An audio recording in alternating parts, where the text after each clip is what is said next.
మన బ్రెయిన్ అసలు ఎలా పనిచేస్తుంది, మన ఎమోషన్స్, థాట్స్, బిహేవియర్ వెనుక ఉన్న సైకాలజీ ఏంటి? ఇలాంటి ఇంట్రెస్టింగ్ క్వశ్చన్స్ కి సింపుల్ ఆన్సర్స్ తెలుసుకోవాలా? మరి లేట్ ఎందుకు, let start.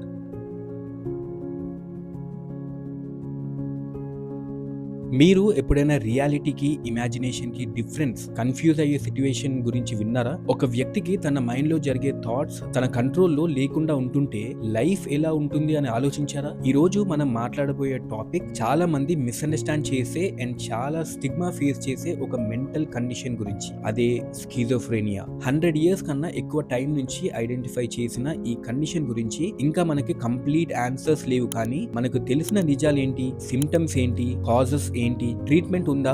Let's break it down. Simple గా అర్థమయ్యేలాగా. మీ పక్కనున్న వ్యక్తికి ఒక మానసిక వ్యాధి ఉందని మీరు గుర్తించలేకపోవచ్చు. స్కిజోఫ్రెనియా అనేది ఒక వ్యాధి కాదు, ఇది ఒక సిండ్రోమ్. అంటే దీని లోపల చాలా రకాల మానసిక సమస్యలు ఉంటాయి. అవన్నీ దాదాపు ఒకే రకమైన సిమ్టమ్స్ చూపిస్తాయి, కానీ వాటి కారణాలు మాత్రం వేరువేరుగా ఉంటాయి. ఇంకా ఆశ్చర్యకరమైన విషయం ఏంటంటే స్కిజోఫ్రెనియా ఉన్న ప్రతి వ్యక్తికి వేరువేరు సిమ్టమ్స్ కనిపిస్తాయి. మరి దీని ఫస్ట్ సైన్స్ ఏంటంటే వ్యక్తిత్వంలో మెల్లగా మార్పు రావటం, చిన్న చిన్న విషయాలకే చిరాకు పడటం, అసాధారణమైన ఆలోచనలు మనసులోకి రావడం. ఇక సాధారణంగా స్కిజోఫ్రెనియా అనే అర్థమయ్యేది సైకోసిస్ మొదలైన తర్వాతే. అంటే మనిషి మానసికంగా వాస్తవాన్ని గుర్తించలేని పరిస్థితికి వచ్చినప్పుడు. మగవాళ్ళకి ఇది సాధారణంగా 17 ఇయర్స్ నుంచి 20 ఇయర్స్ ఏజ్ మధ్యలో వస్తుంది. అండ్ ఆడవాళ్ళకి మాత్రం కొంచెం లేట్గా, అంటే 28 ఇయర్స్ టు 30 ఇయర్స్ ఏజ్ మధ్యలో వస్తుంది.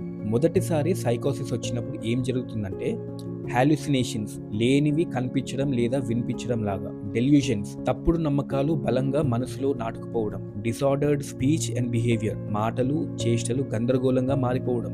వీటిని పాజిటివ్ సిమ్టమ్స్ అంటారు. అంటే ఇవి సాధారణ మనుషులకి కనిపించవు, కేవలం స్కిజోఫ్రెనియా ఉన్న వాళ్ళకి మాత్రమే కనిపిస్తాయి. చాలా మంది అనుకుంటారు స్కిజోఫ్రెనియా అంటే మల్టిపుల్ పర్సనాలిటీస్ అని, కానీ ఇది పూర్తిగా తప్పు అభిప్రాయం. ఇక నెగిటివ్ సిమ్టమ్స్ అంటే ఏంటి? పాజిటివ్ సిమ్టమ్స్ లో కొత్త సమస్యలు వస్తాయని చెప్పాం కదా, కానీ నెగిటివ్ సిమ్టమ్స్ లో మనిషిలో ఉన్న మంచి గుణాలే తగ్గిపోతాయి. అంటే మోటివేషన్, అంటే ఏ పని చేయాలన్నా ఉత్సాహం పూర్తిగా పోవడం. ఎమోషన్స్, అంటే సంతోషం, దుఃఖం, ఏ భావము బయటికి రాకపోవడం. స్పీచ్, మాట్లాడటమే తగ్గిపోవడం, మనిషి మెల్లగా మౌనంగా మారిపోవడం, ఇలాంటివి. ఇక కాగ్నిటివ్ సిమ్టమ్స్ అంటే ఏంటో చూద్దాం. ఇవి మన బ్రెయిన్ ఫంక్షనాలిటీకి సంబంధించిన సమస్యలు. కాన్సన్ట్రేట్ చేయలేకపోవడం, విషయాలు గుర్తు పెట్టుకోలేకపోవడం, సరైన నిర్ణయాలు తీసుకోలేకపోవడం. ఇక మనిషి శరీరానికి ఏం కాకపోయినా బ్రెయిన్ మాత్రం మెల్లగా నంబ్ అయిపోతుంది. మరి దీనికి కారణం ఏంటి? ఇప్పుడు అసలు క్వశ్చన్ వస్తుంది, స్కిజోఫ్రెనియా ఎందుకు వస్తుంది? ఒక్క కారణం వల్ల కాదు, ఇది genetic and environmental reasons combination వల్ల వస్తుంది. మరి జెనెటిక్ కనెక్షన్ ఎంత స్ట్రాంగ్ గా ఉంటుందంటే స్కిజోఫ్రెనియాకి మిగతా అన్ని మానసిక వ్యాధుల కంటే అత్యంత బలమైన జెనెటిక్ లింక్ ఉంది. అంటే మీ ఫ్యామిలీలో ఒక్కరికి ఈ వ్యాధి ఉంటే మీకు వచ్చే అవకాశం చాలా రెట్లు ఎక్కువగా ఉంటుంది. అసలు ఎంతమందికి వస్తుంది? మొత్తం ప్రపంచంలో కేవలం 1% మందికి మాత్రమే స్కిజోఫ్రెనియా వస్తుంది. అంటే 100 మందిలో కేవలం ఒక్కరికే. చాలా తక్కువగా అనిపిస్తుంది కదా, కానీ ఆగండి, ఫ్యామిలీలో ఒక్కరికి ఉంటే మాత్రం పరిస్థితి పూర్తిగా మారిపోతుంది. ఇప్పుడు ఫ్యామిలీలో ఉంటే ఎంత రిస్కో చూద్దాం. స్కిజోఫ్రెనియా ఉన్న వ్యక్తి యొక్క పిల్లలకి లేదా సిబ్లింగ్స్ కి సాధారణ మనుషుల కంటే 10 టైమ్స్ ఎక్కువగా వచ్చే అవకాశం ఉంది. ఇక ఐడెంటికల్ ట్విన్స్ విషయానికి వస్తే ఒక ట్విన్ కి స్కిజోఫ్రెనియా ఉంటే రెండవ ట్విన్ కి వచ్చే అవకాశం ఏకంగా 40%. ఇక స్కిజోఫ్రెనియా ఉన్న వ్యక్తి యొక్క క్లోజ్ రిలేటివ్స్ కి వ్యాధి పూర్తిగా రాకపోయినా దాని సిమ్టమ్స్ మాత్రం కనిపిస్తాయి, కానీ అవి ట్రీట్మెంట్ అవసరపడే స్థాయికి చేరవు. అందుకే చాలా మంది గుర్తించరు. అంటే వ్యాధి రాకపోయినా దాని నీడ మాత్రం ఫ్యామిలీ మీద పడుతూనే ఉంటుంది. ఇక జీన్స్ విషయంలో మనకు తెలిసింది ఏంటంటే స్కిజోఫ్రెనియాకి చాలా జీన్స్ కలిసి పనిచేస్తాయని తెలుసు, కానీ అవి ఎన్ని, ఏవి అనేవి ఇంకా సైంటిస్ట్ కి పూర్తిగా అర్థం కాలేదు. అంటే ఇంత అడ్వాన్స్డ్ సైన్స్ ఉన్నా కూడా ఈ వ్యాధి యొక్క జెనెటిక్ రహస్యం ఇంకా పూర్తిగా అన్లాక్ అవ్వలేదు. ఇక ఎన్వైరన్మెంటల్ కారణాలు ఏంటి? బయట వాతావరణం కూడా ఈ వ్యాధిని పెంచగలదు. చిన్నప్పుడు కొన్ని వైరసెస్ కి గురైతే భవిష్యత్తులో స్కిజోఫ్రెనియా వచ్చే అవకాశం పెరుగుతుంది. మారియువానా వంటి డ్రగ్స్ వాడితే జెనెటిక్ గా ససెప్టబుల్ అయిన వ్యక్తుల్లో సైకోసిస్ మొదలయ్యే అవకాశం చాలా ఎక్కువ. అయితే ఇవి అందరికీ ఒకేలా పనిచేస్తాయా అంటే లేదు. ఇక్కడే అసలు ట్విస్ట్ ఉంది. ఒక్కో వ్యక్తి మీద ఈ కారణాల ప్రభావం వేరువేరుగా ఉంటుంది. జెనెటిక్ రిస్క్ చాలా తక్కువగా ఉన్న వాళ్ళకి ఎంత ఎన్వైరన్మెంటల్ ఎక్స్పోజర్ ఉన్నా స్కిజోఫ్రెనియా రాదు, వాళ్ళు సేఫ్ గా ఉంటారు. జెనెటిక్ రిస్క్ చాలా ఎక్కువగా ఉన్న వాళ్ళకి చాలా చిన్న కారణం చాలు బ్యాలెన్స్ తప్పిపోవడానికి. ఒక చిన్న ట్రిగర్ మొత్తం జీవితాన్ని మార్చేసే వ్యాధి తీసుకొచ్చేస్తుంది. ట్రీట్మెంట్ ఎలా పనిచేస్తుందంటే స్కిజోఫ్రెనియాకి వాడే యాంటీ సైకోటిక్ డ్రగ్ వల్ల సైంటిస్ట్ కి ఒక పెద్ద అడ్వాంటేజ్ దొరికింది. ఈ డ్రగ్ వాడుతూ రీసెర్చర్స్ బ్రెయిన్ లో ఏం జరుగుతుందో వెనక్కి ట్రేస్ చేయగలరు. అంటే ట్రీట్మెంట్ వల్లే వ్యాధి యొక్క అసలు రహస్యాలు బయటపడ్డాయి. బ్రెయిన్ లో అసలు ఏం జరుగుతుంది? మన బ్రెయిన్ లో డోపమిన్ అనే ఒక కెమికల్ ఉంటుంది. ఇది మన మూడ్, మన ఆలోచనలు, యాక్షన్స్ ను కంట్రోల్ చేస్తుంది. ఇక స్కిజోఫ్రెనియాలో ఈ డోపమైన్ బ్యాలెన్స్ పూర్తిగా తప్పిపోతుంది. కానీ బ్రెయిన్ పాత్వేస్ లో డోపమిన్ చాలా ఎక్కువగా ఉంటుంది. ఇక దాని వల్లే హాలిసినేషన్స్, డెల్యూషన్స్ వంటి పాజిటివ్ సిమ్టమ్స్ వస్తాయి. మరి కొన్ని బ్రెయిన్ ఏరియాస్ లో డోపమిన్ చాలా తక్కువగా ఉంటుంది. దీని వల్లే మోటివేషన్ తగ్గిపోవడం, ఎమోషన్స్ నంబ్ అయిపోవడం వంటి నెగిటివ్ సిమ్టమ్స్ వస్తాయి. మరి ఇక్కడే అసలు ప్రాబ్లం వస్తుంది. ట్రెడిషనల్ యాంటీ సైకోటిక్ డ్రగ్ చేసేది ఏంటంటే అవి డోపమిన్ రిసెప్టర్స్ ని బ్లాక్ చేస్తాయి. దీనివల్ల పాజిటివ్ సిమ్టమ్స్ తగ్గిపోతాయి, హాలిసినేషన్స్ అండ్ డెల్యూషన్స్ తగ్గుతాయి. కానీ అదే సమయంలో నెగిటివ్ సిమ్టమ్స్ మరింత పెరిగిపోతాయి. అంటే ఒక సమస్య ఫిక్స్ చేయడానికి వెళ్తే మరో సమస్య మరింత దిగజారిపోతుంది. ఇది ఎగ్జాక్ట్లీ ఎలా ఉంటుందంటే ఒక చేత్తో సరి చేస్తే మరో చేత్తో పాడవుతున్నట్లు. ఇక స్కిజోఫ్రెనియా పేషెంట్ కి బ్రెయిన్ కూడా దెబ్బతింటుందా? కొంతమంది స్కిజోఫ్రెనియా పేషెంట్స్ లో బ్రెయిన్ టిష్యూనే కూలిపోవడం జరుగుతుంది. అంటే ఈ వ్యాధి బ్రెయిన్ షేప్ ని మార్చేస్తుంది. ఇది వినడానికే చాలా భయంగా ఉంది కదా. కానీ ఇక్కడ సైంటిస్ట్ కి ఇంకొక డౌట్ వచ్చింది. ఈ బ్రెయిన్ టిష్యూ లాస్ అనేది వ్యాధి వల్ల వస్తుందా లేదా ట్రీట్మెంట్ కోసం వాడే డ్రగ్ వల్ల వస్తుందా?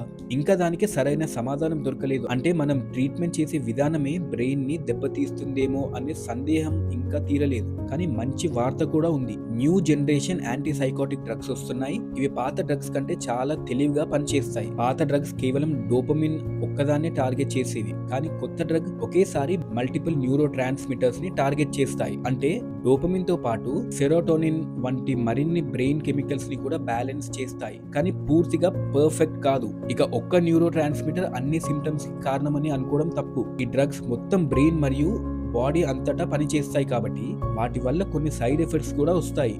అందులో ముఖ్యమైనది వెయిట్ గెయిన్. మెడిసిన్స్ వాడినంత కాలం బరువు పెరగడం ఆగదు. అంటే బ్రెయిన్ ని బాగు చేయడానికి వెళ్తే శరీరంలో మరొక సమస్య మొదలవుతుంది. యాంటీ సైకోటిక్స్ నిజంగా పనిచేస్తాయా? సైడ్ ఎఫెక్ట్స్ ఉన్నప్పటికీ యాంటీ సైకోటిక్ డ్రగ్స్ చాలా ఎఫెక్టివ్ గా పనిచేస్తాయి. అందులోనూ వీటిని మరో థెరపీతో కలిపి వాడితే రిజల్ట్స్ మరింత బాగుంటాయి. అది కాగ్నిటివ్ బిహేవియరల్ థెరపీ. అంటే మనిషి ఆలోచన విధానాన్ని మార్చేసే థెరపీ. డ్రగ్ తో బ్రెయిన్ కెమికల్స్ ని బ్యాలెన్స్ చేస్తూ థెరపీతో ఆలోచనల్ని కరెక్ట్ చేయడం. ఈ రెండు కలిస్తే చాలా పవర్ఫుల్ కాంబినేషన్ అవుతుంది. ఇప్పుడు ఎలక్ట్రో కన్వల్సివ్ థెరపీ అంటే ఏంటి? ఇది వినడానికి కొంచెం భయంగా అనిపించొచ్చు. కానీ ఇది మళ్ళీ వెలుగులోకి వస్తున్న ఒక ట్రీట్మెంట్. బ్రెయిన్ కి కంట్రోల్డ్ గా ఎలక్ట్రిక్ సిగ్నల్స్ పంపడం వల్ల కొంతకాలం పాటు మంచి రిలీఫ్ కలుగుతుంది. ముఖ్యంగా మిగతా అన్ని ట్రీట్మెంట్స్ పని చేయనప్పుడు ఇది లాస్ట్ రిసార్ట్ గా చాలా ఎఫెక్టివ్ గా నిరూపించబడింది. ఇక అన్నిటికంటే ముఖ్యమైన విషయం ఎర్లీ ఇంటర్వెన్షన్. ఇవన్నీ విన్నాక అన్నిటికంటే ఇంపార్టెంట్ విషయం ఏంటంటే వీలైనంత తొందరగా గుర్తించడం. ఎందుకంటే నెలల తరబడి, సంవత్సరాల తరబడి ట్రీట్మెంట్ లేకుండా వదిలేస్తే ఆ సైకోసిస్ మెల్లమెల్లగా మనిషి పర్సనాలిటీలోనే భాగమైపోతుంది. అంటే వ్యాధి వేరుగా ఉండదు, మనిషి మరియు వ్యాధి ఒక్కటిగా మారిపోతారు. అప్పుడు దాన్ని వేరు చేయడం ఇంపాసిబుల్ అవుతుంది. అందుకే సమయానికి గుర్తిస్తే జీవితాన్ని మార్చగలరు. ఒక పర్సన్ కి స్కిజోఫ్రెనియా అని తెలిసిన వెంటనే చాలా మంది ఆ వ్యక్తిని వేరుగా చూస్తారు. ఇంకా అది ఆ పర్సన్ లో ఒక డీహ్యూమనైజింగ్ స్టిగ్మాని డెవలప్ చేస్తుంది. ఆ పర్సన్ పట్ల ఆ చూపు, ఆ మాటలు, ఆ భావన వ్యాధి కంటే మరింత బాధగా ఉంటుంది. ఆ భయం వల్లే చాలా మంది హెల్ప్ అడగడానికే భయపడతారు. ట్రీట్మెంట్ దొరికినా దాన్ని తీసుకోవడానికి సిద్ధంగా ఉండరు. ఒక బిగ్గెస్ట్ మిస్కన్సెప్షన్ ఏంటంటే ఈ వ్యాధి ఉన్నవారు చాలా డేంజరస్ అని చాలా మంది అనుకుంటారు. ఇక స్కిజోఫ్రెనియా ఉన్నవాళ్ళు డేంజరస్ అని, చాలా వైలెంట్ గా ఉంటారని. కానీ నిజం పూర్తిగా వేరుగా ఉంటుంది. స్కిజోఫ్రెనియా ఉన్నవాళ్ళు హింసకి కారణం కాదు. నిజం చెప్పాలంటే వాళ్ళు హింసకి గురయ్యే వాళ్ళు. అంటే వాళ్ళు విక్టిమ్స్ అన్నమాట. అంటే వాళ్ళు భయపెట్టే వాళ్ళు కాదు, వాళ్ళే భయంతో జీవిస్తున్నారు. ట్రీట్మెంట్ వల్ల మరో ముఖ్యమైన మార్పు, సరైన ట్రీట్మెంట్ తీసుకున్న వాళ్ళలో వైలెంట్ బిహేవియర్ వచ్చే అవకాశం కూడా చాలా తగ్గిపోతుంది. అంటే ట్రీట్మెంట్ వాళ్ళని మాత్రమే కాదు, వాళ్ళ చుట్టూ ఉన్న సమాజాన్ని కూడా సేఫ్ గా ఉంచుతుంది. దీనికి సొల్యూషన్ ఏంటి? ఒక్క మాటలో చెప్పాలంటే ఎడ్యుకేషన్. పేషెంట్ కి తమ వ్యాధి గురించి అర్థమైతే వాళ్ళు ట్రీట్మెంట్ తీసుకోవడానికి ముందుకొస్తారు. ఫ్యామిలీకి అర్థమైతే వాళ్ళు సపోర్ట్ గా నిలబడతారు. సొసైటీకి అర్థమైతే ఆ భయం, ఆ స్టిగ్మా మెల్లగా తగ్గిపోతుంది. అప్పుడే ట్రీట్మెంట్ కి అడ్డుపడే గోడలు కూలిపోతాయి. స్కిజోఫ్రెనియా గురించి మీకు ఇప్పుడు అర్థమైంది కదా. ఇది వ్యాధి మాత్రమే కాదు, ఇది ఒక పోరాటం. వ్యాధితో మాత్రమే కాదు, సమాజంతో కూడా. ఇలా psychology, brain, mind blowing facts గురించి ఇంకా తెలుసుకోవాలంటే ఈ సైకాలజీ ఎట్ 6 సిరీస్ లో నెక్స్ట్ పార్ట్ రేపు షార్ప్ 6 PM కి వస్తుంది. ఇక ఈ టాపిక్ ని మిస్ అవ్వకూడదు అంటే రేపు 6 PM కి రెడీగా ఉండండి, ఎందుకంటే నెక్స్ట్ పార్ట్ లో ఇంకొక షాకింగ్ సైకాలజీ ఫ్యాక్ట్స్ మీకోసం రెడీగా ఉన్నాయి. సో రేపు 6 PM కలుద్దాం. వీడియో నచ్చితే లైక్ చేయండి, షేర్ చేయండి, ఎందుకంటే ఈ అవేర్నెస్ మీ వల్లే వ్యాపిస్తుంది.